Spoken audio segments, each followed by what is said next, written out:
നല്ല രീതിയിൽ ആകാംക്ഷ ഉണ്ടായിരുന്നു. എന്തായി കാണും എന്നറിയാൻ വലിയ ആകാംക്ഷയായിരുന്നു ഇത്രയും ദിവസം. അങ്ങനെ കൂൺപുര തുറന്നു. കൂൺപുരയിലേക്ക് കയറി നോക്കിയപ്പോൾ തന്നെ ആശ്വാസമായി. വലിയ കുഴപ്പങ്ങളൊന്നുമില്ല. 25 ബെഡാണ് ഞാൻ പ്രിപ്പയർ ചെയ്ത് വെച്ചിട്ടുണ്ടായിരുന്നത്. വലിയ പ്രശ്നങ്ങളൊന്നുമില്ല. അപ്പോൾ അത് ഓരോന്ന് എടുത്ത് അതിൻ്റെ മുകൾ ഭാഗം നല്ല രീതിയിൽ ഹ്യൂമിഡിറ്റി വന്നിട്ടുണ്ടായിരുന്നു. മൈസീലിയം നല്ലപോലെ സ്പ്രെഡായിട്ടുണ്ട്.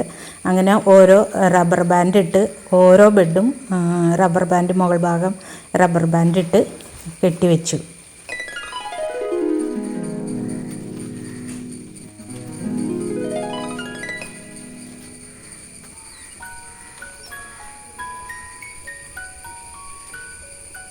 ഇനി നമുക്ക് ഒരു ബ്ലേഡ്, പുതിയതായിട്ട് വാങ്ങിച്ച ബ്ലേഡാണ്. ബ്ലേഡും കൊണ്ട് ഏറ്റവും കൂടുതൽ മൈസീലിയം സ്പ്രെഡായിരിക്കുന്ന ഭാഗത്ത് ഒരു 4-5 സ്ഥലത്ത് ഞാൻ ഇത് നല്ലപോലെ ഒന്ന് വരഞ്ഞു കൊടുത്തു.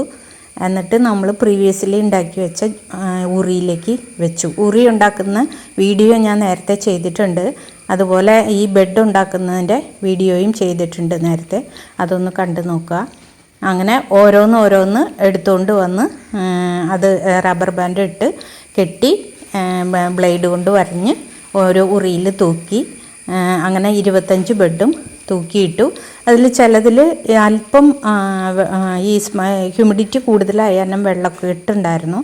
അപ്പോൾ ഞാൻ ഉടനെ തന്നെ കൃഷി വകുപ്പിലെ അഗ്രികൾച്ചറൽ ഓഫീസറെ വിളിച്ചു. അപ്പോൾ പുള്ളിക്കാർ പറഞ്ഞത് അത് തലകീഴായിട്ട് ചിലതൊക്കെ ഞാൻ തലകീഴായിട്ട് കെട്ടി തൂക്കിയേക്കണം, അതുകൊണ്ടാണ് ഉറിയിൽ വെച്ചേക്കണത്. അപ്പോൾ അതിൻ്റെ അകത്തുള്ള വെള്ളം പോയി കഴിഞ്ഞിട്ട് അതിന് നല്ല തണുത്ത വെള്ളം സ്പ്രേ ചെയ്യാനാണ് പറഞ്ഞത്. അങ്ങനെ ചെയ്തിട്ടുണ്ട്. അങ്ങനെ നമുക്കിനി നോക്കാം.